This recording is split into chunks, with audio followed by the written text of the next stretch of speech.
खांसी होने पर कई घरेलू उपाय राहत दे सकते हैं। अगर खांसी हल्की है तो ये तरीके काफी मददगार होते हैं। 1 चम्मच शहद में थोड़ा सा अदरक का रस मिलाकर दिन में 2 से 3 बार लें। यह गले को आराम देता है और खांसी कम करता है। रात में सोने से पहले गर्म दूध में आधा चम्मच हल्दी मिलाकर पिएं। इससे गले की सूजन और खांसी में राहत मिलती है। 4 से 5 तुलसी के पत्ते और 2 से 3 काली मिर्च उबालकर काढ़ा बनाकर पी सकते हैं। यह सर्दी खांसी में बहुत उपयोगी माना जाता है। गुनगुने पानी में थोड़ा नमक डालकर गरारे करें। इससे गले की खराश और खांसी में राहत मिलती है।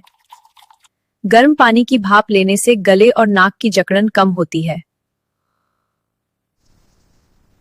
अगर खांसी 7 से 10 से ज्यादा रहे, तेज सांस लेने में दिक्कत हो तो डॉक्टर से जरूर मिलें।